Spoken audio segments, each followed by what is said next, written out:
vi siete divertiti a preparare questi famosi pomodori, il cannellino. Sì, Noi abbiamo visto dove si coltiva e che adesso possiamo assaggiare. Questa è la versione cruda perché è messa questa è una sulla versione bruschetta. cruda, io la preferisco servirla così, non passata al forno.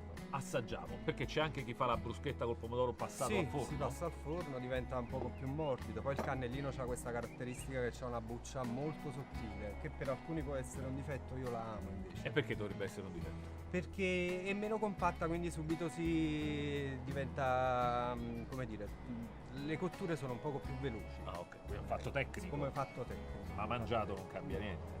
Te lo faccio Equilibrio. sapere fra un attimo. Prima il pezzettino con la forchettina E io vado di mano.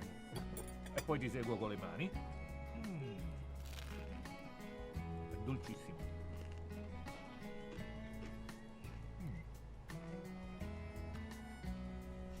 Però Insapidità, dolcezza è fantastica.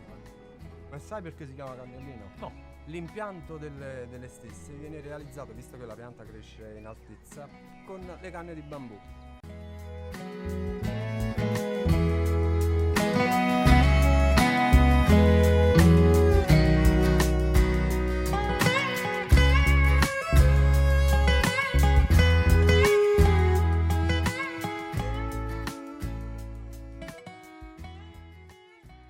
arriva lo spaghetto. Lei è Facciamo un Jessica, po' è di una mia salsa. collaboratrice. Caspita. Complimenti innanzitutto Grazie, per il Jessica. piatto che... È tutto piatto. Come si porta Beh, in oggi. realtà oggi questa è una cosa Oggi che va piatti molto di moda, enormi vanno e di moda questi porzioni piatti enormi che va bene molto- per chi è a dieta, Certo. perché mi hanno spiegato che insomma avere una piccola porzione al centro fa Si sembrare... mangia prima con gli occhi, Gianpa, esatto. ricordo. Si mangia prima con gli occhi, questo è vero. E questo con gli occhi si mangia moltissimo. La preparazione, l'impiattamento è importante, anche se per fortuna non è una di quelle cose da nouvelle Io cuisine. uso le mani, mi do una mano con le cozzole. Fai spesso. benissimo. No, una cosa che volevo chiederti, ma qui privilegiate più la cultura popolare nel tuo ristorante o invece quelle tendenze moderne a preparare le cose in maniera insomma anche un po' troppo sofisticata? Ma Gianpa, spingere troppo verso il moderno non è, diciamo, quella che è la mia filosofia di lavoro. Diciamo che è un giusto connubio tra la tradizione, tu devi sapere che in cucina fino a qualche anno fa c'era mamma. Ah, ecco. Quindi mamma, che è una cuoca fantastica, mi ha insegnato proprio la tradizione. E io invece, diciamo, ho portato qualche Certo. piccola variazione perché ci siamo proiettati comunque verso il futuro. Però qua c'è tutta la Questa tradizione. è tutta tradizione. Perché sì, c'è la pasta, assolutamente. perché ci sono le cozze che sono di qua, c'è il C'è il pomodoro pomodorino. che è proprio di qua, il cannellino, allora dobbiamo soltanto assaggiare. Fammi sapere.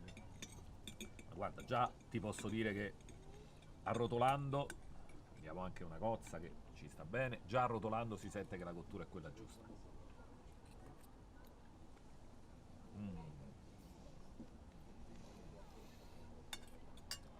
Si sente il sapore del mare.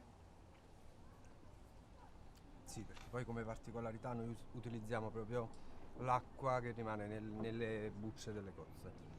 Ma quella la che utilizzi va per poi a cucinare. mantecare un po' il tutto, sì, alla fine.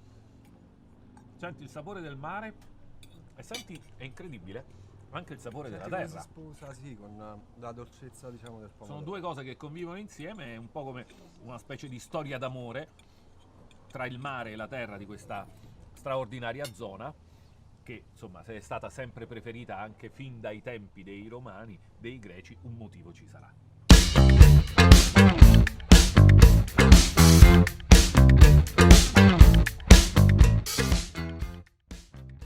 Allora, puoi tranquillamente, mentre io cerco di capire che cosa hai preparato. Qui ci sono È semplice. le no? alici. Da capito. Le ho riconosciute. Un pesce povero ma che in realtà sta vivendo una seconda giovinezza, nel senso che è diventato assolutamente un È stato piatto molto, forte della cucina. molto rivalutato, assolutamente, per le sue caratteristiche organolettiche. E poi questo si mangia freschissimo, Sì. veramente buono. Quindi soddisfatto. Soddisfattissimo, qua ci sta bene con questa falanghina, un bel brindisi con Salvatore Albaia A te. al pesce azzurro dei Campi Flegrei.